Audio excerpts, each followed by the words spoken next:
ظالم جس وقت ظلم کرتا ہے نا،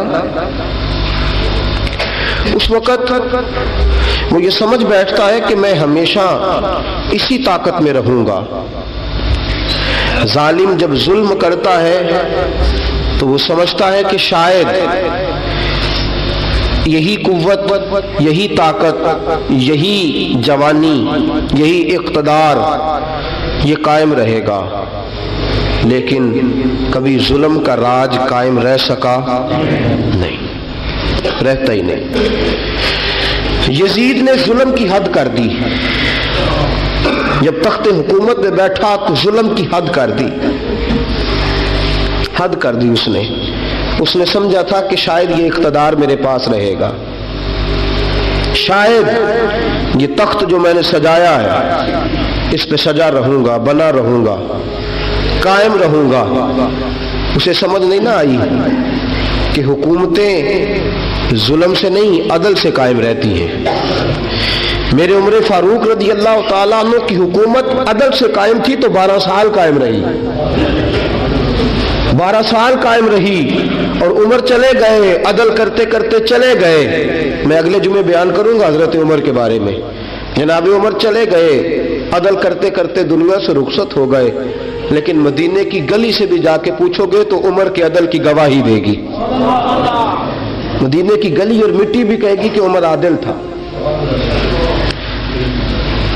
یزید نے ظلم کیا نا، پورے 4.5 سال رہا، لیکن اس کا خیال تھا کہ میں جمع رہوں گا، بنا رہوں گا، رہ سکا نہیں، رہ سکا، کیونکہ اللہ غافل ہے، اللہ کو پتہ ہے۔ اور ایک اور بات بھی، ایک اور جملہ بھی کہنے لگا ہوں، اسے بھی یاد رکھیے گا، ظالموں کو مددگار بھی مل جاتے ہیں، ظالموں کو مددگار بھی مل جاتے ہیں، بلکہ ظالموں کے مددگار زیادہ ہوتے ہیں۔ بدی جلدی پھیلتی ہے، گناہ جلدی پھیلتا ہے، ظالموں کے مددگار زیادہ ہوتے ہیں۔ یزید کو مددگار ملے، ابن سعد ملا، ابن زیاد ملا، شمر ملا، خولی بن یزید ملا، بڑے اسے مددگار ملے جو کہتے تھے کہ بالکل کوئی خطرہ ہی نہیں، دنیا تو ترستی ہے تیری دید کو، اور سب خیر ہے، ہر جگہ امن ہی امن ہے۔ یزید جب ظلم کر رہا تھا تو سمجھتا تھا مجھے کوئی نہیں پوچھے گا، کوئی میرے قریب نہیں آئے گا، لیکن یارو اس تک دنیا کا کوئی بندہ تو نہیں پہنچ سکا، لیکن اللہ کا قہر تو پہنچ گیا نا، اللہ کے انصاف کا ہاتھ تو پہنچ گیا نا، رب تو ہے نا دیکھنے والا۔ عبید اللہ ابن زیاد کے دربار میں جب سیدنا امام حسین کا کٹا ہوا سر پہنچا نا، اس نے ایک چھڑی پکڑی، اور چھڑی پکڑ کے نا تو امام حسین کے لبوں پہ مارنے لگا، کہنے لگا تجھے کہا تھا نا بات مان جا، کٹا ہوا سر تشت میں رکھا ہے، تجھے کہا تھا نا بات مان جا۔ راوی کہتا ہوں عبید اللہ ابن زیاد نے چھڑی ماری اور اس نے بے ادبی کی، کہنے لگا تو تھا ہی اس قسم کا، تیرا یہی حال ہونا چاہیے تھا معاذ اللہ۔ حضرت بریدہ اسلمی حضور کے صحابی دربار میں موجود تھے، فرمایا ابن زیاد تو برا ہے، تیرا باپ برا ہے، چھڑی پیچھے کر۔ کئی بار میں نے ان لبوں کو مصطفیٰ کو بوسے دیکھے ہوئے دیکھا ہے، پیچھے کر، پیچھے کر، ہٹا لے۔ راوی کہتے ہیں کہ 1 2 3 4 5 6 سال گزر گئے، وہی کوفے کا دربار، وہی محل، وہی تخت اور وہی تشت جس میں امام حسین کا سر رکھ کے لایا گیا تھا۔ 6 سال کے بعد مختار ثقفی حکمران بن گیا۔ مختار ثقفی نے کہا کہ میں چن چن کے ماروں گا وہ بندے جنہوں نے امام حسین کو قتل کیا تھا۔ 1 نہیں 2 نہیں 4 نہیں 6000 بندہ مارا اس نے، چن چن کے۔ راوی کہتے ہیں کہ یہ ابن زیاد 30,000 فوج لے کے نہر فرات کے کنارے میدان کربلا کے سامنے آیا اور اس نے جہاد کیا۔ مختار ثقفی نے ابراہیم بن مالک کو بھیجا، فرمایا جاؤ قتل کر کے لاؤ۔ لڑائی شروع ہو گئی، یکم محرم کو ہوئی تو پھر بند ہو گئی، پھر 5 کو شروع ہو گئی، پھر 7 کو شروع ہو گئی، 10 محرم کا دن آ گیا 6 سال کے بعد، وہی ظہر کا وقت آ گیا، وہی عبید اللہ ابن زیاد جس نے امام حسین رضی اللہ تعالیٰ عنہ کو قتل کروایا تھا، وہ گرا ہوا ہے اور زمین پہ گرا ہے، اس کی گردن پہ ابراہیم بن مالک نے پیر رکھا اور اس کی گردن کو کاٹ کے تشت میں رکھا، اور تشت میں رکھ کے جب اس نے کوفہ بھیجا، وہی تخت جس پہ عبید اللہ ابن زیاد نے بیٹھ کے امام حسین کے مبارک لبوں پہ چھڑی ماری تھی، اسی تشت پہ رکھ کے جب اسی عبید اللہ ابن زیاد کا سر سامنے رکھا تو کوفے کے اس دارالخلافہ کے ایک کونے سے ایک بابا بولا اور بول کے کہنے لگا، لوگوں گواہ رہنا میرا رب بڑا عادل ہے، گواہ رہنا اللہ بڑا عادل ہے۔ چیختا ہے، کونے سے پکارتا کہتا لوگوں عدل ہو گیا، انصاف ہو گیا، عدل ہو گیا، انصاف۔ دیکھو دیکھو، جب حسین کا سر آیا تھا، ابن زیاد نے گستاخی کی تھی تو کونے سے آوازیں نکلنے لگی تھی کہ زیاد برا ہے، حسین اچھا ہے۔ آج ابن زیاد کا سر آیا ہے، آواز پھر کونے سے نکلی ہے، لیکن آواز کیا گونج رہی ہے؟ آواز پھر وہی گونج رہی ہے، زیاد ابن زیاد برا تھا، حسین کو اللہ نے بڑی عزت عطا فرما رکھی۔ مکافات عمل، مکافات عمل، اللہ غافل نہیں ظالم جو کام کرتے، اللہ غافل نہیں۔ 6 سال کے بعد وہی دن، وہی وقت، وہی گھڑی، وہی لمحہ، وہی سارا نظام، وہی دربار۔ انسان ڈرتا نہیں، انسان باز آتا، عبرت پکڑتا۔ ابن زیاد اس وقت کہتا تھا کہ میں جاؤں حسین کے پاس، یہ میں جو ہوتی ہے یہ مروا دیتی ہے۔ شیطان نے کہا تھا انا خیر منہم، میں بہتر ہوں، بس ختم ہو گیا، ختم ہو گیا۔ ابن زیاد قتل ہوا، وہی تاریخ، وہی زمانہ، اللہ کریم نے اس کو ذلت کی موت دی، مرا، اور 30,000 فوج لے کے نکلا تھا، پھر بھی بچ سکا نہیں۔ یہ ابن زیاد کا حال ہوا۔ ابن سعد صحابی کا بیٹا تھا، نبی پاک علیہ السلام کے پیارے صحابی کا بیٹا تھا، جناب سعد بن ابی وقاص کی اولاد تھی۔ لیکن یاد رکھنا، اگر ایک صحابی کا بیٹا یزید بن سکتا ہے تو دوسرے کا ابن سعد بھی بن سکتا ہے۔ اور صرف یوں ہی توجہ نہ کیا کرو، ابو جہل کا بیٹا بھی تو صحابی رسول بن گیا تھا نا۔ یخرج الحی من المیت و یخرج المیت من الحی، رب فرماتے میں زندوں سے مردے اور مردوں سے زندے نکال دیا کرتا ہوں۔ میں کبھی کبھی کعبے کے اندر بت بھی رکھوا دیتا ہوں، گھر میرا اور میرے ہی شریک اس گھر کے اندر راج کرتے رہتے، میری بے نیازی ہے، کچھ کا کچھ کر دیتا ہوں۔ ابن سعد مختار حکمران بنا تو مختار ثقفی نے ابن سعد کے بیٹے حفص کو بلایا، اور مزے کی بات یہ ہے کہ مختار جو بعد میں حکمران بنا نا، بڑی یاری تھی اس کی ابن سعد کے ساتھ۔ جتنے قاتلان امام حسین تھے وہ کوفہ چھوڑ کے بھاگ گئے، دوڑ گئے۔ اور ایک بات یاد رکھنا، ظالم بزدل ہوتا ہے، ظالم بزدل ہوتا ہے، اس کے اندر وہ اطمینان نہیں ہوتا، تو ڈر لگتا۔ بھاگ گئے سارے کوفہ چھوڑ کے، لیکن ابن سعد نے کہا مختار میرا یار ہے، مجھے کچھ نہیں کہے گا۔ اس کے گھر والوں نے سمجھایا کہ تو دوڑ جا، تیرا تو ظلم بھی بہت زیادہ ہے، دوڑ جا تو۔ اس نے کہا نہیں میرا یار ہے، مجھے کچھ نہیں کہے گا۔ اس نے کہا تو نبی پاک کے نواسوں کا نہیں بنا تو تیرا یار تیرا بنے گا، تو رسول پاک علیہ السلام کے خاندان کا نہیں بنا، ان کا تو نے احترام نہیں کیا، یاری کا۔ اس نے کہا نہیں مجھے کچھ نہیں کہنے والا، تم چھوڑو اس بات کو۔ حفص کو پیغام بھیجا، بیٹا آیا۔ مختار نے کہا تیرا باپ کدھر ہے؟ اس نے کہا جی ابا جی اب باہر نہیں نکلتے، بس گھر کے کونے میں بیٹھ کے اللہ اللہ کرتے ہیں۔ اس نے کہا اچھا کیا کرتے ہیں؟ کہا جی گوشہ نشین ہو گئے۔ اس نے کہا اب تیرا باپ گوشہ نشین ہوا ہے؟ اب گوشہ نشین ہوا ہے، بھیڑیے سے لومڑی نے کہا کہ جاؤ شکار کر لو، تو بھیڑیا کہنے لگا، بوڑھا ہو گیا تھا نا، بھیڑیا کہنے لگا نہیں میں نیک ہو گیا ہوں، میں نے شکار کرنا چھوڑ دیا ہے، میں کسی جانور کو تنگ نہیں کرتا۔ تو لومڑی کہنے لگی نہیں بادشاہ سچی بات کر، اب تجھ سے دوڑا ہی نہیں جاتا، اب شکار پکڑا جاتا، اب تجھ سے دوڑا نہیں جاتا، پکڑا، اب تیرے اندر آج بھی طاقت آئے تو کم کرے نہ، تو اب بھی چھوڑنے والا، اب تجھ سے دوڑا نہیں جاتا۔ ملا رومی فرماتے ہیں بوڑھا ہو کے تو بھیڑیا بھی نیک ہو جاتا ہے۔ کہا کہ جاؤ تمہیں بلا رہا ہے، کہا نہیں جی میرے ابا جی نا آپ اندر رہ کے اللہ اللہ کرتے، اس نے کہا اسے اللہ اللہ یاد آئی ہے، اب اللہ اللہ یاد آئی ہے، کچھ گناہ ایسے ہیں جو رب معاف نہیں کرے گا۔ فرمایا وہ جتنی مرضی نمازیں پڑھے، جتنے مرضی روزے رکھے، جتنی مرضی نفل پڑھے، سارا کچھ کر لے، لیکن اللہ کبھی حسین کے گستاخ کو معاف نہیں کرے گا، کبھی نہیں معاف کرے گا، اس لیے کہ جو حسین کا بے ادب ہے وہ دراصل رسول پاک کا بے ادب ہے، اللہ اسے معاف کرے گا؟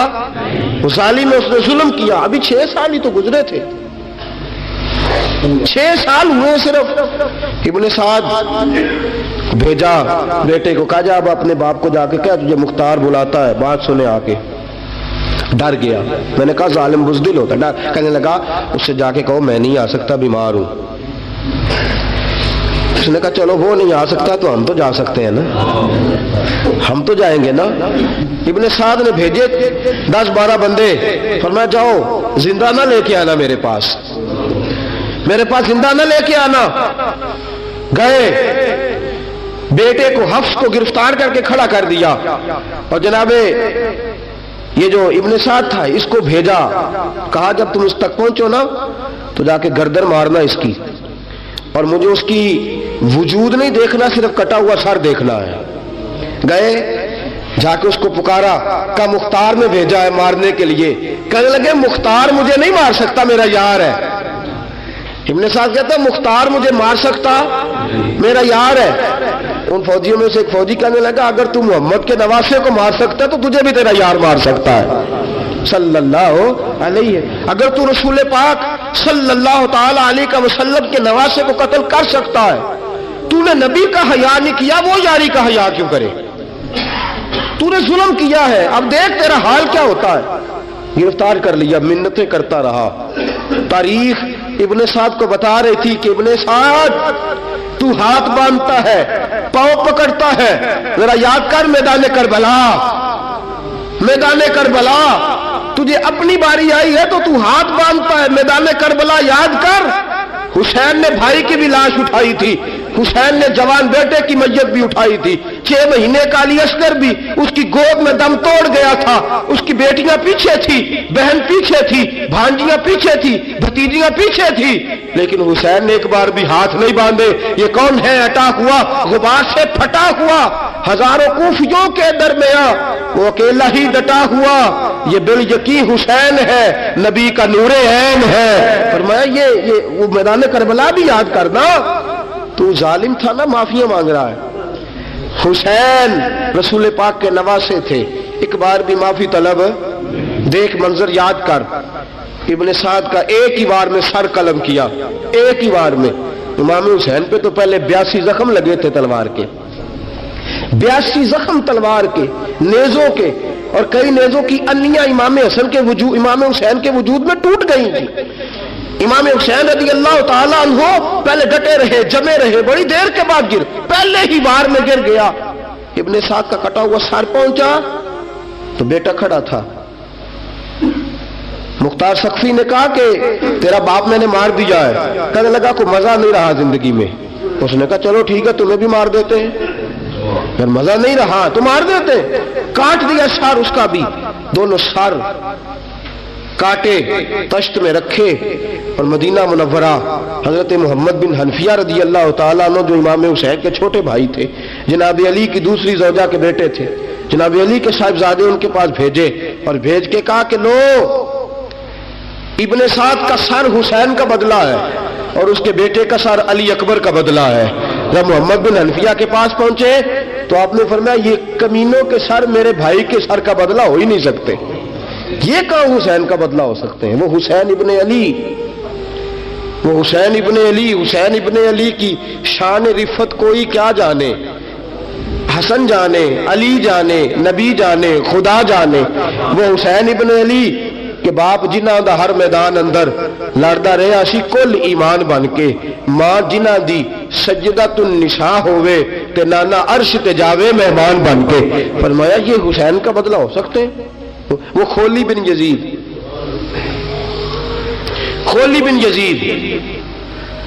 جس نے امام حسین کا سر کاٹا تھا، پتہ چلا نا، دیکھیں نا امام حسین کو کتنے موقع ملے تھے کربلا سے جانے کے۔ پہلے موقع پر ہی اور بن یزید نے کہا کہ امام آپ جانا چاہیں تو میں رستے کھول دیتا ہوں، آپ تشریف لے جائیں۔ امام حسین نے فرمایا میں علی کا بیٹا ہوں، دوڑوں گا نہیں،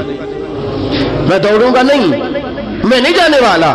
خولی بن یزید دوڑ گیا، کوفہ چھوڑ کے دوڑ گیا اور کسی دور دراز علاقے میں جا کے ڈیرا لگا لیا۔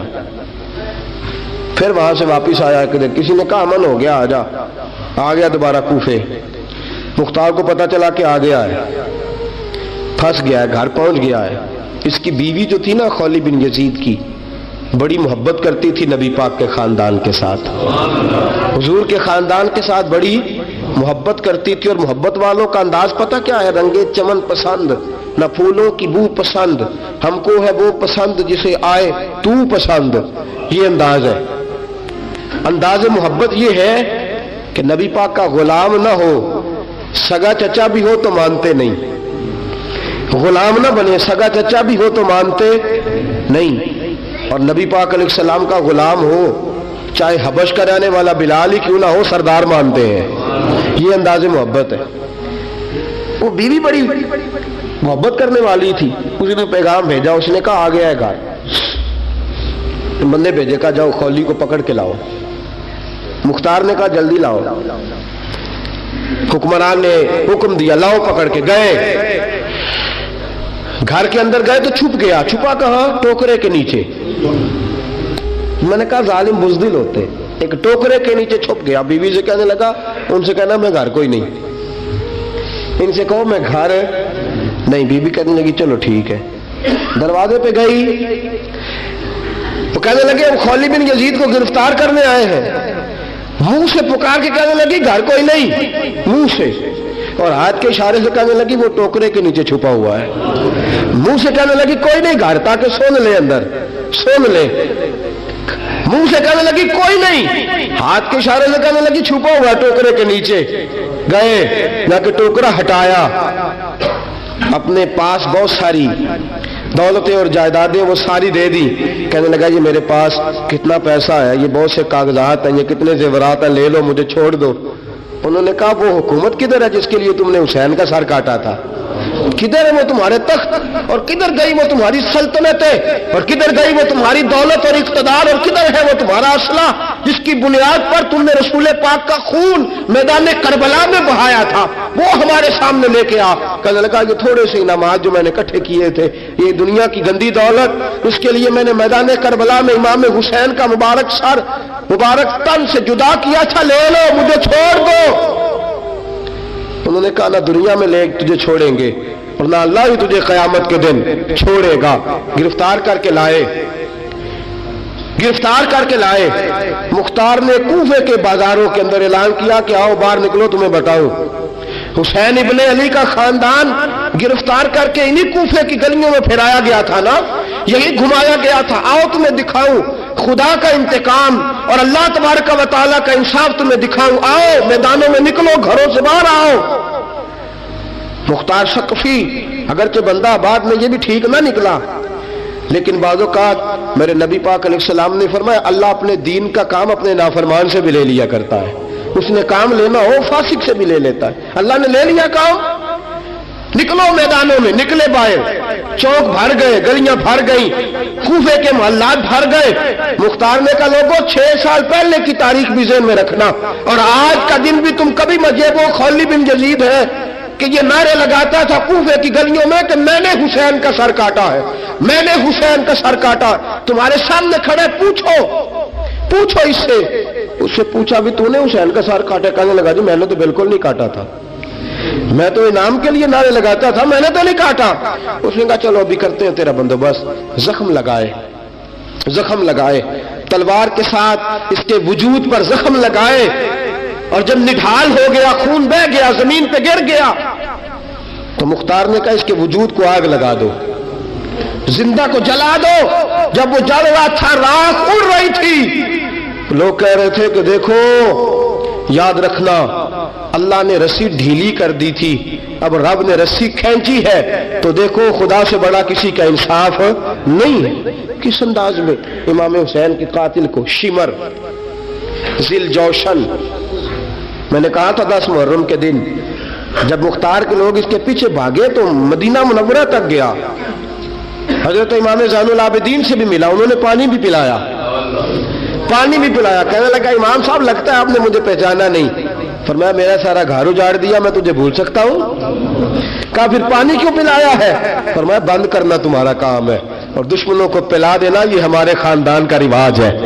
فرمایا میرا سارا گھر اجاڑ دیا، تجھے کبھی بھول سکتا ہوں؟ بھول ہی نہیں سکتا، لیکن چونکہ ہمارے گھر کا کوئی مزاج ہی تھوڑا منفرد ہے، ہمارا کوئی انداز ہی تھوڑا مختلف ہے۔ شمر دوڑتا امام زین العابدین سے کہنے لگا پناہ، مجھے پناہ ملے گی؟ آپ نے فرمایا جیسے اللہ پناہ نہ دے اسے بندہ بھی نہیں دے سکتا، تیرے پاس اب چارہ کوئی نہیں، اس لیے کہ اب تجھے دیکھے نا، یاد رکھنا ظالم دوڑتے ہیں نا، جب ظالم دوڑتے ہیں تو پناہ مانگتے پھرتے ہیں، جب ان کا توتی بولتا ہے تو کہتے ہیں ہم چما دیگرے نیس، ہمارے جیسا کوئی اور ہے ہی نہیں، اور جب رسی کھینچتا ہے اللہ تو پھر بھاگے پھرتے ہیں گلیوں اور بازاروں میں، دوڑے پھرتے ہیں۔ اس لیے کہتے ہیں کہ ڈر کے رہنا چاہیے، ڈر کے۔ آج ان کے ساری شمر کو کہا کہ تو اب تجھے کوئی پناہ دے نہیں سکتا، اس لیے کہ تو اللہ کی پکڑ میں آنے والا ہے۔ شمر دوڑتا دوڑتا ایک گاؤں میں جا کے چھپ گیا، وہاں کے لوگوں کو مارا پیٹا، کہا قبر کسی نے بتایا تو گردن اڑا دوں گا۔ رات کا سناٹا چھایا تو مختار سقفی کا گروہ پہنچ گیا، شمر کو گرفتار کر کے لایا۔ مختار سقفی نے کہا کہ اس کے نا ہاتھ اور پیر باندھو، یہ پانی بند کرتا تھا میرے امام کے بچوں پر، یہ پانی بند، اور نعرے لگاتا تھا، کھڑا ہو کے کہتا تھا کہ امام پانی جانوروں کو دوں گا، درندوں پرندوں چرندوں کو دوں گا، لیکن اگر علی اصغر مانگے گا تو پھر نہیں دوں گا، علی اکبر مانگے گا تو پھر نہیں دوں گا، عباس مانگیں گے تو پھر نہیں دوں گا، اگر زین العابدین مانگیں گے تو نہیں دوں گا، سکینہ شہربانو اور زینب کو پانی نہیں ملے گا، باقی ساری کائنات پیے گی، آپ کو نہیں ملے گا۔ یہ وہی شمر تھا، گرفتار کر کے لایا، 3 دن تک پیاسا رکھا، اور زبان اتنی لمبی باہر نکل آئی، العطش العطش کی آوازیں بلند کرنے لگا۔ کہا جناب اس کا کرنا کیا؟ کہا اس کے ہاتھ باندھ دو، پیر باندھ دو، اور جو بھوکے کتے ہیں نا جن کو کئی دنوں سے میں نے بھوکا رکھا ہوا ہے، وہ کتے اس پر چھوڑو، اور جب کتے اس کا گوشت نوچے تو کوفے کے بازاروں میں اعلان کرنا کہ جو نبی پاک کی اہل بیت کا گستاخ ہو اسے اسرائیل بھی جان نکالنے نہیں آتے۔ کتے نوچتے ہیں، تڑپتا ہے لیکن جان نکلتی۔ کہا آؤ دیکھو آ کے یہ ہے میت کسی بے ادب کی، منہ دکھانے کے قابل نہیں ہے، ان کے دشمن پہ لعنت خدا کی، رحم پانے کے قابل نہیں ہے۔ فرمایا دیکھو جان بھی نہیں نکل رہی۔ فرمایا یہ وہ ہے جس کو 2 گز زمین بھی نہیں مل سکی، کتوں کے پیٹوں میں اسے جگہ ملی ہے۔ یہ وہ تھا تو جناب امام حسین رضی اللہ تعالیٰ عنہ کے خاندان پہ پانی بند کرنے والا تھا۔ میرے عزیزو دیکھو، رب فرماتا ہے کہ میں کبھی کسی ظالم سے غافل نہیں۔ حضرت عمر جب نعرہ لگاتے نا تو کس طرح کانپتے۔ سفیر آتے روم کے ملنے کے لیے تو کہتے جاؤ عمر نفل پڑھ رہے ہیں، ٹائم کوئی نہیں۔ ایک دن اندر میٹنگ ہو رہی تھی، حضرت عمر میٹنگ میں بیٹھے تھے، آپ کے بیٹے ملنے آئے عبداللہ ابن عمر۔ ابا جی اندر آ جاؤ، فرمایا دروازے پہ کھڑا ہو، میں ضروری بات کر رہا ہوں، اندر نہ آنا۔ جناب عبداللہ ابن عمر کہتے ہیں میں دروازے پہ کھڑا ہو گیا، تھوڑی دیر گزری تو امام حسین بھی آ گئے۔ ایک حدیث میں ایک روایت میں امام حسن کا لفظ بھی ہے، امام حسین آئے، آ کے عبداللہ ابن عمر سے کہنے لگے عمر فاروق اندر ہے؟ تو کہا وہ اندر تو ہے۔ تو کہا آپ کیوں دروازے پہ کھڑے ہیں؟ کہنے لگے ابا جی نے کہا ہے یہاں انتظار کرو، میں کوئی ضروری بات کر رہا ہوں، لیکن شہزادے میرے لیے کہا ہے، میرے لیے آپ جانا چاہیں تو چلے جائیں۔ امام حسین کہنے لگے امیر المومنین کوئی بات کر رہے ہوں گے، میں ظہر کے وقت مسجد میں مل لوں گا، ظہر کا ٹائم آئے گا نا تو میں مسجد میں مل لوں گا، یہ کہہ کے چلے گئے۔ حضرت عمر باہر آئے تو حضرت عبداللہ ابن عمر سے کہا کہ کوئی آیا تو نہیں؟ عرض کی حضور حسین ابن علی آئے، حسین ابن علی۔ تو کہا اندر کیوں نہیں بھیجا؟ کہا میں نے کہا تھا بے شک چلے جائیں، لیکن وہ کہہ رہے تھے کہ میں ظہر کے وقت مسجد میں مل لوں گا۔ تو سیدنا عمر فاروق فرمانے لگے عبداللہ تجھے تیری مار ہوئے، حسین کو کیوں واپس بھیجا؟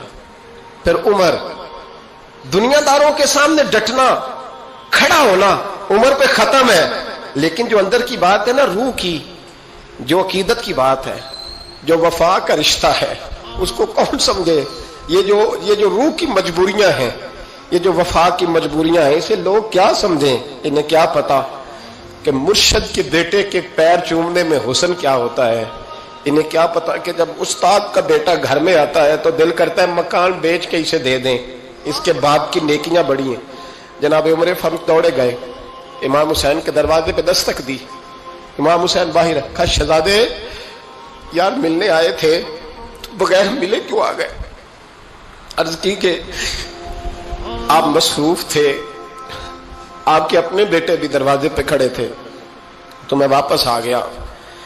امام حسین کہتے عمر جذبات میں آ گئے، سر سے پگڑی گر گئی، کہنے لگے حسین میرے بیٹے کا اور حسین کا کیا مقابلہ؟ کیا اس کی ماں کا نام فاطمہ الزہرا ہے؟ کیا اس کی نانی کا نام خدیجہ الکبریٰ ہے؟ کیا اس کے نانے کا نام محمد مصطفیٰ ہے؟ اور پھر سر سے پگڑی اتری تھی، اپنے بال زور سے پکڑ لیے، کہنے لگے حسین میں نا مکے میں اونٹ چرایا کرتا تھا اور ڈنڈوں سے مار کھاتا تھا اپنے باپ سے، یہ جو آج ساری دنیا میں عمر کے نعرے لگتے ہیں یہ تیرے نانے کا صدقہ ہے۔ شہزادے میری وفا اور میری وفا میں جب تیرا دل کرے نا توڑ کے آ جایا کر۔ عمر تو لوگ ایک دن امام حسین نے آ کے نا جناب فاروق اعظم سے کہا، خطبہ دے رہے تھے بچوں کی طبیعت شروع میں، پتہ نہیں کیا بات آئی امام حسین کے دل میں، کہنے لگے عمر نیچے اترو، یہ میرے نانا کا ممبر ہے۔ تو حضرت سیدنا عمر سنو، کبھی میرا بھی بچہ آ جائے تو میں کہتا ہوں اس کو پکڑو یار، بچوں کو تو نہیں نا جمعوں میں مطلب ذکر کیا جاتا، اترنا میرے نانے کا ممبر ہے۔ جناب عمر اتر کے نیچے کھڑے ہو گئے تو کہا جا کے اپنے نانے کے ممبر پہ بیٹھ۔ تو حضرت عمر رو پڑے، کہنے لگے شہزادے میرے نانے کا ممبر ہی کوئی نہیں ہے ہی نہیں، یہ ممبر یہ مصلی یہ تیرے نانے کی شان ہے، میرے نانے کا کوئی ممبر نہیں، تیرے ہی نانے کا ممبر ہے۔ تھوڑی دیر کھڑے رہے تو امام حسین کہنے لگے اچھا کوئی نہیں آپ کے نانے کا ممبر کا نہیں؟ کہا چلو پھر میرے نانے کے ممبر پہ بیٹھ جاؤ، چلو خیر ہے، کوئی نہیں آپ کے نانے کا؟ کہا نہیں، تو کہا کوئی نہیں پھر میرے نانے کے۔ جب حضرت عمر بیٹھے تو بڑا شاندار جملہ کہا، فرمانے لگے میں ممبر پر مرضی سے نہیں بیٹھا تھا، مجھے ابو بکر نے بٹھایا تھا، اور پھر حسین کے کہنے پہ میں اترا ہوں، اب مجھے حسین نے بٹھایا ہے، اب کسی کی جرت ہے تو عمر کو اتار کے دکھائے، اب میں حسین کا تیری نسل پاک میں۔ یار کتنی بے شرمی کی بات ہے، لوگ امام حسین کو باغی کہے۔ وہ حضرت امام اعظم ایک باغ میں بیٹھے تھے، شاگرد ساتھ تھے، تو کتابیں بکھری ہوئی تھی، کچھ لکھا جا رہا تھا، بکھری ہوئی تھی کتابیں۔ امام محمد بھی بیٹھے تھے، امام ابو یوسف، کئی اور شاگرد بیٹھے تھے۔ تو جب لکھتے ہیں نا یہ لوگ تو حوالوں کی تلاش ہوتی ہے، کتابیں بکھری ہیں، صفحے بکھرے۔ بچے گیند کے ساتھ کھیل رہے تھے تو گیند اچانک باغ میں آئی تو ایک چھوٹا سا بچہ گیند لینے آیا تو امام اعظم اٹھ کے کھڑے ہو گئے، وہ بچہ گیند لے کے چلا گیا، کتابیں ساری پھر بکھر گئیں، جو گود میں رکھی ہوئی تھی وہ بھی نیچے گر گئیں، کچھ صفحے بھی گر گئے۔ تھوڑی دیر کے بعد وہ بچہ چلا گیا، امام صاحب بیٹھ گئے، پھر آیا، گیند گری آ کے باغ میں، تو وہ پھر بچہ لینے آیا، وہی بچہ، امام صاحب پھر کھڑے ہو، وہ کئی بار آیا، جتنی بار آیا کھڑے ہو گئے۔ کئی لوگ صبر نہیں کر پاتے، جلد باز ہوتے ہیں آج کل کے شاگردوں کی طرح، تو ایک شاگرد بول پڑے، کہنے لگے حضور وہ تو بچہ ہے 100 دفعہ آئے گا، اب 100 دفعہ کھڑے ہوں گے۔ فرمایا تو 100 کی بات کرتا ہے، یہ 1000 دفعہ بھی آیا تو میں کھڑا ہوں گا۔ کہا حضور بچہ ہے آپ کیوں کھڑے ہو گئے؟ فرمانے لگے معمولی بچہ نہیں، میرے استاد کا پوتا ہے، تو جس نے مجھے اللہ رسول کا نام بتایا اس کا پوتا ہے تو میں کھڑا نہ ہوں۔ اگر استاد کے پوتے کا یہ ادب ہے تو بتاؤ محمد عربی کے نواسے کا کیا ادب ہے؟ رسول اللہ صلی اللہ علیہ لوگ سمجھتے ہیں ہم قائل نہیں ہیں وہ والی شہادت بیان کرنے کے جس میں کہتے ہیں ہائے حسین تو سکینہ تو زینب. ہمارے بزرگوں نے ہمیں یہ سبق، ہمارے بزرگوں نے ہمیں بتایا کہ امام حسین کی شہادت اس طرح بیان کرو کہ نوجوانوں میں جذبہ جہاد پیدا ہو، عورتیں صبر کا پہاڑ بن جائے. اس طرح شہادت ہم وہ والی. لیکن ایک بات ضرور ذہن میں رکھیں، یہ جو لوگ کہتے ہیں نا بڑے مظلوم تھے پانی نہیں آ سکا، میرے سے حوالہ دیکھے جس نے دیکھنا ہے، میرے سے حوالہ دیکھے. میرے سے حضرت امام حسین میدان کربلا میں تھے تو تھوڑی سی جگہ کھود کے نا امام حسین نے تو خندق کھودی. خندق کھودنا عرب کا رواج تھا، مدینے میں بھی خندق کھودی گئی، اس کا نام ہی جنگ خندق. تو خندق کھود کے نا آگ جلائی جاتی تھی، یہ حفاظت کا ایک ذریعہ تھا تاکہ دشمن نہ آئے. تو امام حسین نے اپنے خیمے کے سامنے خندق کھود کے اس میں آگ جلائی تاکہ پردہ رہے، عورتوں کے پاس کوئی دشمن نہ آئے. تو ایک شخص سامنے کھڑا ہو کے کہنے لگا حسین تو نے دنیا میں ہی آگ جلا لی ہے. معاذ اللہ ثم معاذ اللہ. کہنے لگا آگے تو آگ ملے گی، یہاں جلا لی ہے. تو امام حسین کہنے لگے میں حکم دیتا ہوں آگ کو کہ تجھے ابھی پکڑ لے. لوگ کہتے ہیں مظلوم تھے، میں حکم دیتا ہوں آگ کو تجھے ابھی پکڑ لے. یہ لفظ امام حسین نے کہے. میں 3 کتابیں تو میری لائبریری میں ابھی ہیں جن میں حوالہ ہے، 3 کتب سے، اور آج کل پرسوں کی کتاب نہیں، سینکڑوں سال پرانی. جب کہا نا میں حکم دیتا ہوں تو وہ آدمی گھوڑے سے نیچے گرا، گھوڑے سے نیچے گرا اور گھوڑے کی رکاب کے اندر اس کا پیر الجھا. گھوڑا ڈر کے اتنا دوڑا کہ جا کے اس آدمی کو آگ میں پھینک دیا. امام حسین کے سامنے جل کے مر گیا. یہ حسین ابن علی ہے. یہ ابھی حکم دیتے تو فرشتے ابھی آ جاتے، یہ ابھی بات کرتے تو ساری دنیا کی فوجیں ابھی اکٹھی ہو جاتی، یہ ابھی حکم دیتے تو ابھی آ جاتے. اور سنو، اگر جناب اسماعیل کے لیے دمبا آ سکتا ہے تو وہ تو حضرت ابراہیم کے بیٹے تھے، اور یہ تو مصطفیٰ کی اولاد ہے، ان کے لیے کیا کچھ نہیں ہو سکتا. لیکن امام حسین نے پسند کیا تھا کربلا کے جہاد، اس کو پسند کیا تھا مولا علی نے، وہ اپنی پسند پہ تھے. کوئی آدمی اس طرح نہ بیان کرے کہ بڑے مظلوم تھے تو بڑی مشکل میں تھے تو بڑا روتے تھے بڑے، اور کوئی شخص ایسی بات. یہاں تو تماشا لگ گیا ہے، تماشا لگ گیا ہے. ایک وہ ہے جو آج کل کہہ رہے ہیں بس جی وہ تو 2 شہزادوں کی جنگ تھی، انہیں بھی شرم نہیں آتی اور ایک ممبروں پہ چڑھے ہوئے ہیں، چہرے پہ داڑھی کوئی نہیں، سر پہ ٹوپی کوئی نہیں، بازاری سا انداز ہے، کبھی دوڑ کے ادھر جاتے ہیں، کبھی بھاگتے ہیں، کبھی کہتے ہیں اونچا بولنا، پیروں پہ کھڑا ہونا. یہ لوگ بیان کریں گے امام حسین کی بات، یہ لوگ بیان کریں گے. بیویوں کے مصائب پڑھ رہا ہوں، وہ اور بیویاں ہوتی ہیں جو ہائے ہائے کرتی ہیں، واہ اللہ کرتی ہیں. یہ میرے نبی کا خاندان ہے، یہ میرے نبی کا خاندان ہے، نبی کا خاندان. میں حوالہ دکھاؤں گا، مجھ سے سنو حوالہ. حضرت سیدہ زینب نے سارے جنازے دیکھے، بھتیجوں کو، بھانجوں کو، سب کو شہید ہوتے دیکھا. عورتیں ڈرتی میت کو ہاتھ نہیں لگاتی، چیختی ہیں بیویاں. لیکن حضرت جناب زینب نے پتہ کیا دیکھا تھا؟ وہ سننا ذرا. امام حسین کی لاش مبارک کربلا میں پڑی تھی اور امام حسین کا سر کاٹ کے نیزے پہ چڑھایا گیا تھا، اور وہ بیویوں کے سامنے خالی سر چڑھ رہا تھا، اور سینکڑوں میل کا سفر کر کے دمشق کے بازاروں سے گزرتا وہ سر گیا. آج میں سر کی بات نہیں کرتا، سر کی. آپ مرد ہیں، جوان ہیں سارے، یہاں کسی کا کٹا ہوا ہاتھ پھینک دیا جائے نا، ہاتھ تو لوگ چیخے مار کے دوڑ جائیں گے. بلکہ ہاتھ تو دور رہا، کسی کی انگلی کاٹ کے یہاں پھینکی جائے تو لوگ چیخے مار کے مرد دوڑ جائیں گے. لیکن کٹا ہوا سر دیکھا، لاشیں دیکھے. یزید کا دربار آیا، بی بی صاحبہ کو نا ایسے عورتوں نے اپنے حالے میں لیا ہے. سیدہ زینب وہاں بیٹھ گئیں. تو جب بولا نا یزید دربار میں، کہنے لگا کہ دیکھو اللہ نے عزت والوں کو عزت دی، معاذ اللہ ثم معاذ اللہ. اور میرے مخالفین کا کیا حشر ہوا جب اس نے دیکھے نا، ایک آدمی مجبور ہے، مقہور ہے، اتنا لمبا سفر ہے، غربت ہے، پیاس ہے، بیماری ہے، کیا انداز ہے جب اس عالم میں یزید کے دربار میں اس نے گستاخی کی امام حسین کی. یہاں لوگ کہتے ہیں کسی کو کچھ نہ کہو، کہ کیوں نہ کچھ کہیں.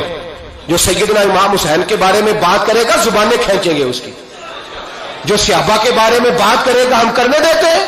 یہ کیا بات ہوئی؟ گستاخی کرنا، بے ادبی کرنا، یہ کون سا دین ہے؟ یہ تو تم بے دینی پھیلا رہے ہو. سنو، جب اس نے بے ادبی کی تو سیدہ زینب چپ نہیں رہی، بلکہ حضرت زینب بولی اور کھڑی ہوئی، اور آپ نے تلاوت کی قرآن مجید کی اور آیتیں پڑھی. کہنے لگی وَتُعِزُّ مَن تَشَاءُ وَتُذِلُّ مَن تَشَاءُ بِیَدِکَ الْخَیْرُ. اور آپ فرمانے لگی یزید تو کہتا ہے تیرے مخالفین پسپا ہو گئے، تجھے عزت ملی، آپ فرمانے لگے یہ تیرا دربار ہے نا, یہ تیرا سجا ہوا ہے نا, تیرا اس وقت ڈنڈا چلتا ہے نا. فرمانے لگی چند سال ٹھہر جا, تیرے اوپر لوگ لعنتیں برسائیں گے. اور فرمایا جب جمعے پڑھے جائیں گے تو لوگ میرے حسین کے نام کے خطبے پڑھیں گے. فرمایا آج یہ تیرا دربار ہے نا. حضرت نعمان بن بشیر صحابی رسول تھے, وہ کہتے ہیں میرے قریب ایک نابینا صحابی بیٹھا تھا, سنو سنو حوالہ میں دکھاؤں گا. کہنے لگے میرے قریب اس وقت یزید کے دربار میں ایک نابینا صحابی بیٹھے تھے. جب بی بی زینب نے یہ بات کی نا تو وہ نابینا صحابی میرا ہاتھ پکڑ کے کہنے لگے نعمان علی آ گئے ہیں, یہ تو علی کی آواز ہے, علی آ گئے. جبریل امی بول رہے ہوں جیسے, حکمت کے گوہر رول رہے ہوں جیسے, دربار دمشق میں وہ زینب کا خطاب منبر پہ علی بول رہے ہوں جیسے. کہنے لگے علی آ گئے, علی, یہ تو علی کی آواز ہے. جناب نعمان بن بشیر کہنے لگے نہیں, علی جب بولتے تھے تو بڑا رنگ ہوتا تھا, ابھی تو زینب کھل کے بول ہی نہیں رہی, ابھی تو زینب ستائی ہوئی ہے, ابھی تو زینب زخم کھا کے آئی ہے, ابھی تو زینب پیاسی ہے. کاش زینب تر و تازہ ہوتی اور زینب خطبہ پڑھتی تو علی کی طرح گرجدار آواز نکلتی.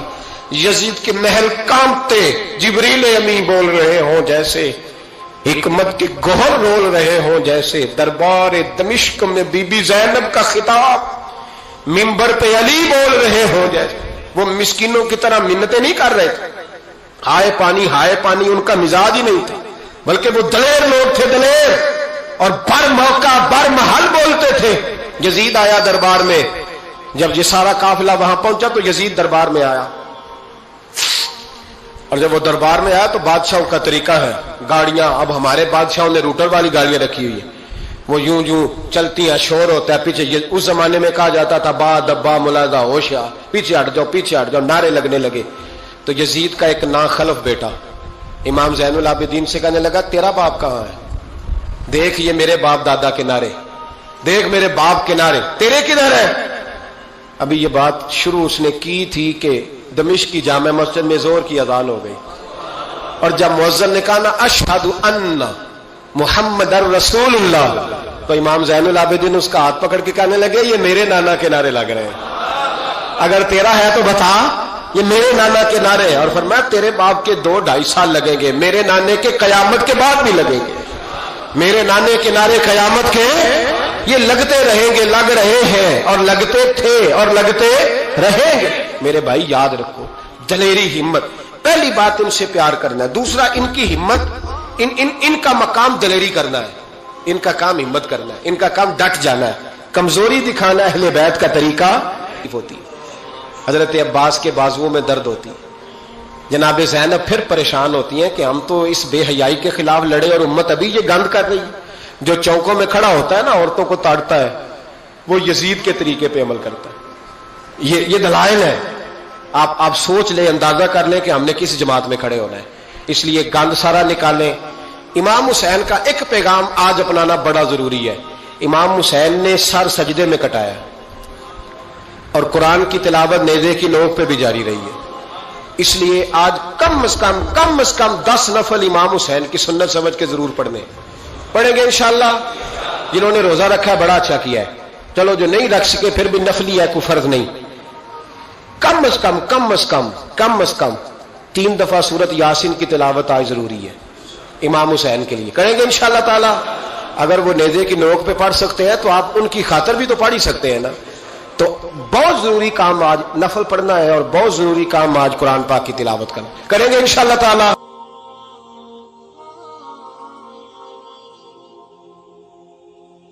حضرت امام حسین رضی اللہ تعالیٰ عنہ یہ حضور کی اولاد پاک ہیں. پیروں کو نا تھوڑی مٹی لگ گئی, عمر جوانی کی تھی, داڑھی مبارک ساری سیاہ تھی, کالی تھی. حضرت ابو ہریرہ ان سے سالوں بڑے تھے, امیر المومنین فی الحدیث. حضرت ابو ہریرہ نے دیکھا کہ امام حسین کے مقدس قدموں کو مٹی لگ گئی. کسی سے بھی کہا جا سکتا تھا ذرا امام صاحب کی توجہ کرانا, یہ ذرا مٹی اتار دینا, لیکن حضرت ابو ہریرہ جھٹ سے اٹھے, اپنی پگڑی کھولی, اس کا پلو لیا اور حضرت امام حسین کے پیروں سے مٹی صاف کرنی شروع کر دی. کیوں کہ اہل فضل ہی کسی کی فضیلت کو جان سکتا ہے، عزت والا ہی کسی کو عزت دیتا ہے، جس کے پاس وقار ہو۔ او میرے سنگیو، لوگوں کی باتوں میں نہ آنا، یہ تمہیں الجھا دیں گے، یہ تمہیں تفریق میں ڈال دیں گے، یہ انتشار برپا کریں گے۔ یہ وہ حسین جماعت ہے جو حضور کے سامنے بیٹھا کرتی تھی۔ ان سے پیار کرنا، ان سے محبت کرنا۔ آپ کبھی ترمذی کی ایک حدیث پڑھیں تو مر جانے کو جی کرتا ہے۔ حضور نے فرمایا تھا، میرے صحابہ کے بارے میں اللہ سے ڈرنا، میرے بعد انہیں اپنی زبانوں کا نشانہ نہ بنانا۔ کاش کوئی ان جملوں کا درد سمجھ سکے۔ فرمایا رب سے ڈرنا، اور کریم فرمانے لگے جس نے ان سے محبت کی میری محبت کی وجہ سے محبت کی، اور جس نے ان سے عداوت رکھی میری وجہ سے رکھی۔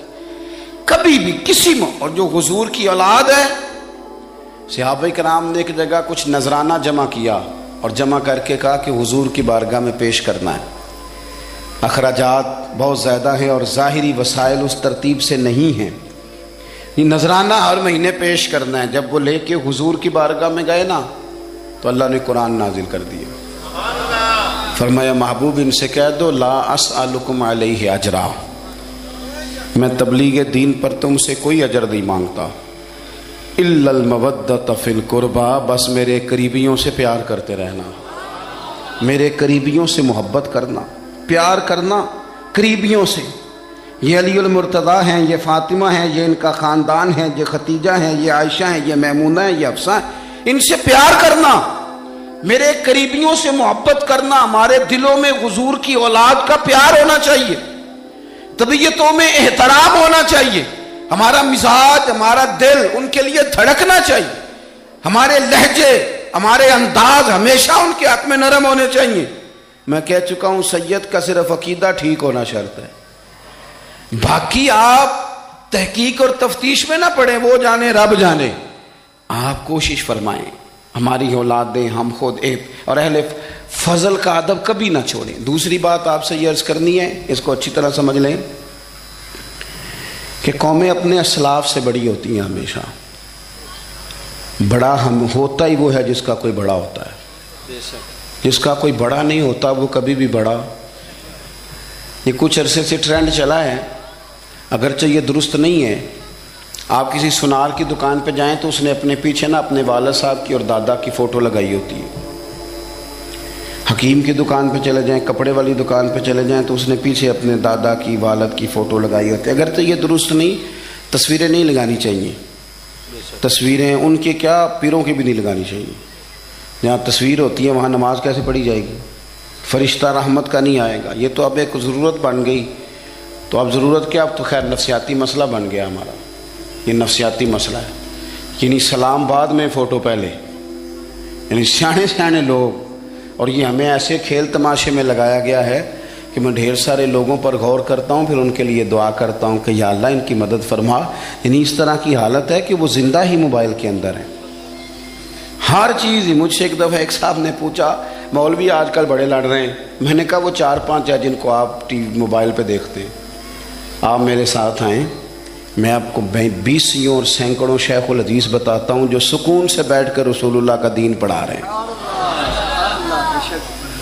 تو آپ مسئلہ صرف یہ ہے کہ ہم نے کل زندگی وہ سمجھ لی ہے جو موبائل کے اندر ہے۔ بہرحال وہ تصویر لگائی ہوتی ہے سونار نے بھی اور حکیم نے بھی اور ڈاکٹر نے بھی اور بہت سارے لوگوں نے کہ جناب اب یہ جو تصویر لگاتے ہیں تو اس کے پیچھے پوری حکمت ہوتی ہے۔ آپ ان سے پوچھتے ہیں یہ فوٹو کیوں لگائی ہے تو وہ کہتے ہیں ہم یہ بتانا چاہتے ہیں کہ یہ کام آج نہیں ہم نے شروع کیا، ہمارا شجرہ پرانا ہے، ہمارے باپ دادا سارے یہی کام کرتے تھے، ہمارا خاندانی ورثہ ہے۔ وہ ثابت یہ کرنا چاہتے ہیں کہ ہم پیچھے سے ہمارا ایک سلسلہ آ رہا ہے۔ ساری دنیا اپنے اکابرین کو، اسلاف کو، بڑوں کو ان کے زور پر بڑا ہونا چاہتی ہے۔ یہاں کچھ لوگ ایسے آئے ہیں جن کے نزدیک معاذ اللہ صحابہ ہی ٹھیک نہیں تھے، اہل بیت ہی ٹھیک نہیں تھے۔ آپ اپنی سند کیسے مضبوط کریں گے؟ اگر وہ اولین جو حضور کے سامنے بیٹھتے تھے وہی ٹھیک نہیں تھے تو پھر ان سے ہو کے جو دین آگے آیا اس کو تم کیسے ٹھیک مانو؟ ساری چیزوں کو مشکوک کرنا چاہتے ہیں۔ ہمارے بزرگوں نے، امام بخاری نے، امام مسلم نے محنت کر کے حدیثیں تلاش کی، اصول بیان کیے کہ یہ حدیث صحیح ہے، متواتر ہے، حسن ہے، ضعیف ہے، کیا ہے، اس کے اصول اور قاعدے بیان کیے. اور جب انہوں نے خود پوری تحقیق کی، تھوڑی سی آپ مشکل بات نہیں کر رہا، تھوڑی سی آپ غور کریں گے، انہوں نے سینکڑوں میل کا سفر کیا، گھوڑوں پہ، پیدل، اونٹوں پہ، ریسرچ کر کے بتایا کہ یہ حدیث بالکل درست ہے، اپنی سند کے اعتبار سے، متن کے اعتبار سے یہ متواتر درجے کی ہے. انہوں نے پوری ریسرچ کی. پھر غور کریں کیا کہہ رہا ہوں، جب پوری تحقیق کر لی تھی تو پھر انہیں کہنا چاہیے تھا نا یہ نبی پاک نے فرمایا ہے، کہنا چاہیے تھا نا کہ یہ حضور نے فرمایا، ہماری تحقیق ہے، حدیث درست ہے. لیکن کسی نے بھی ڈائریکٹ نہیں کہا. انہوں نے جب بھی کہا کہنے لگے حضرت عبداللہ ابن عمر فرماتے ہیں کہ حضور نے یوں فرمایا، حضرت انس بن مالک فرماتے ہیں کہ حضور نے یوں فرمایا، حضرت جناب سیدہ عائشہ صدیقہ فرماتی ہیں یوں حضور نے فرمایا، حضرت ابو ہریرہ فرماتے ہیں یوں حضور نے فرمایا. انہوں نے نا پہلے اس صحابی کا نام لیا جنہوں نے وہ بات اپنے سینے میں محفوظ کی. کیا بتایا انہوں نے ہمیں کہ ہم دنیا گھوم آئے ہیں، ریسرچ کر آئے ہیں، تلاش و بسیار کے بعد اس نتیجے پہ پہنچے ہیں کہ دین کا اصل فیض وہی ہے جو صحابہ اور اہل بیت کے سینوں سے ہو کے امت کو نصیب ہوا ہے. اصل فیضان وہ ہے جو وہاں سے ہو کے آیا ہے. تو ایک بات تو یہ کہ اہل فضل کی عظمت، اور دوسری بات کہ اپنے اکابرین کے ساتھ جوڑ کے رہنا، اور تیسری بات حضرت سیدنا امام حسین، حضرت امام حسن رضی اللہ تعالی عنہما، ان دو شہزادوں سے نا نبی پاک صلی اللہ علیہ وسلم نے جو محبت فرمائی ہے نا وہ بھی بڑی قابل دید ہے. حضور نے جو ان سے پیار کیا ہے. کچھ لوگ ایسے ہوتے ہیں کہ جن سے انسان جب پیار کرتا ہے، محبت کرتا ہے، تو وہ بات نا دور دور نکل جاتی ہے، بات پھیل جاتی ہے. ان کے ساتھ نا میرے نبی پاک کا خصوصی لگاؤ ہے. اس کا مطلب یہ نہیں کہ ہر نانا ہی اپنے نواسے سے پیار کرتا ہے، یہ معنی نہیں. رسول پاک علیہ السلام جو کام بھی کرتے ہیں اللہ کی وحی کے ساتھ کرتے ہیں. حضور کا ہر کام وحی خدا ہے، اپنی مرضی سے حضور کوئی کام نہیں کرتے. تو نبی پاک نے جو بھی کیا ہے وہ امت کے لیے نمونہ ہے. حسنین کریمین سے جو حضور کا پیار ہے، جو نبی پاک علیہ السلام کی ان کے ساتھ والہانہ محبت ہے. اعلیٰ حضرت بریلوی نے حدیث لکھی ہے، راوی حضرت عثمان غنی ہے رضی اللہ تعالیٰ عنہ. حضور سید عالم صلی اللہ تعالیٰ علیہ وآلہ وسلم نے نا گھر میں پیغام بھیجا، فرمایا فاطمہ سے کہو ذرا حسن حسین کو تو بھیجے. یہ سارا دن ہی حضور کے پاس رہتے ہیں، سارا دن ہی، لیکن وہ جو والہانہ پن ہے، جو محبت ہے، جو ان کے ساتھ محبوب کا خاص لگاؤ ہے، سیدہ سے کہو ذرا شہزادوں کو بھیجے، تھوڑی سی دیر ہو گئی آنے میں. اعلیٰ حضرت فرماتے ہیں یوں لگتا جیسے سیدہ فاطمہ کپڑے نہیں ماں بدلنے لگتی بچوں کے، خوشبو نہیں لگانے لگتی، تھوڑی تیاری میں دیر ہو گئی تو محبوب نے نظریں جمائی ہیں اس حجرے کی طرف جہاں سے امام حسن اور حسین نے آنا ہے. رحمت کے عجب ہی جھمیلے ہیں، حسنین یہاں پر کھیلے ہیں. تو دونوں شہزادوں جب دروازہ کھلا تو حضرت عثمان غنی کہتے ہیں بچے جب نکلے نا دونوں، تو یہ کوئی 10 15 50 100 میل دور سے تھوڑی آ رہے ہیں، تو یہیں رہتے ہیں. محبوب کے قرب خاص میں انہیں سایہ کرم ہر وقت نصیب ہے. لیکن نبی کریم علیہ السلام کا جو والہانہ پن ہے، جو ان کے ساتھ حضور کا رشتہ محبت ہے، جیسے ہی دونوں شہزادے آئے، حضرت عثمان غنی فرماتے ہیں محبوب نے مقدس گھٹنے زمین پہ رکھ دیے اور دونوں بازو کھول دیے. ایک شہزادہ اس سینے سے لگ گیا، اس کندھے سے، ایک اس کندھے سے لگ گیا. اور پہلے بھی حضور پیار کرتے تھے، پر آج تو رخ ہی بدل گیا بات کا. اللہ کے پیارے حبیب علیہ الصلوۃ والسلام فرمانے لگے اے اللہ، یہ دونوں شہزادے کندھے سے لگے ہوئے، حضور فرمانے لگے اے اللہ میں ان دونوں سے محبت کرتا ہوں، تو بھی ان سے محبت فرما. اور کہا اے اللہ جو میرے حسن حسین سے محبت کرے تو ان سب سے محبت فرما، تو ان سب سے پیار کر جو میرے حسنین سے پیار کرے. اللہ کے پیارے محبوب علیہ السلام کی محبت جب حضور کو، بھائی جس چیز کی طرف محبوب نے ایک دفعہ دیکھا ہے نا، وہ غار سور میں حضور ایک دفعہ گئے ہیں، 3 دن قیام کیا، ایک دفعہ گئے، تو ہمارا تو کئی بار جانے کو دل کرتا ہے۔ جہاں حضور تھوڑی دیر قیام فرمائیں اس جگہ سے پیار ہو جاتا ہے، اور جن شہزادوں سے حضور اس والہانہ انداز میں پیار کریں، ان کی محبت، ان کا پیار ہمارے دلوں میں ہونا چاہیے، اور کچھ نہ ہمارے جذبات ہونے چاہیے، کچھ ہمارے جذبات میں والہانہ پن ہونا چاہیے ان شہزادوں کے لیے۔ آج کل نا ہمارے ہاں دور ہے تقریروں کا، پوسٹیں لگانے کا، اپنی اپنی اور ویسے بھی جو ہم لکھ رہے ہوتے ہیں، جو بول رہے ہوتے ہیں، وہ اپنے لیے نہیں ہوتا الا ماشاءاللہ، وہ تو سامنے والے کے لیے ہوتا ہے۔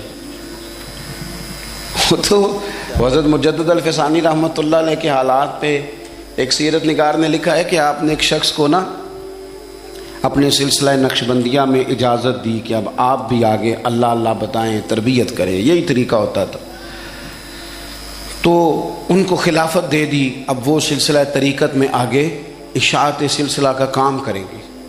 کچھ عرصے کے بعد وہ خلیفہ صاحب نے حضرت شیخ کو خط لکھا تو کہنے لگے حضور آپ نے فقیر کو اجازت دی تھی، اب میں تقریر بھی کرتا ہوں، تدریس بھی کرتا ہوں، تصنیف بھی کرتا ہوں۔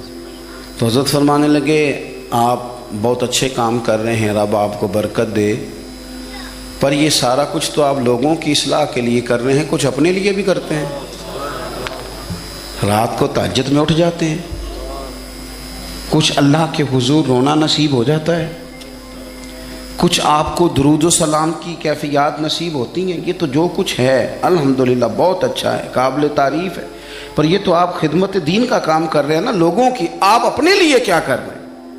یہ بھی تو مقام غور ہے۔ بہت ساری چیزیں آج ایسی ہیں جو تقریروں میں تحریروں میں، لیکن ہمارے پرانے بزرگ جو تھے ان کا رنگ اور تھا، ان کا انداز والہانہ تھا، والہانہ۔ میں نے کئی دفعہ سنائی ہے بات، پھر سناتا ہوں۔ بڑی عید پہ نا میرے والد صاحب چاول لائے، غریب گھر تھا تو ثابت چاول اور بہترین چاول کم ملتے تھے، تو جو زیادہ اچھے چاول تھے اماں جی نے ایک دفعہ پکائے تو وہ بڑے اچھے لگے، تو سب نے تعریف۔ یا الہی ہے جگہ تیری عطا کا ساتھ ہو، یا الہی ہے جگہ تیری عطا کا ساتھ ہو، جب بڑے مشکل شہ مشکل کشا کا ساتھ ہو، جب بڑے مشکل شہ مشکل کشا کا ساتھ ہو، یا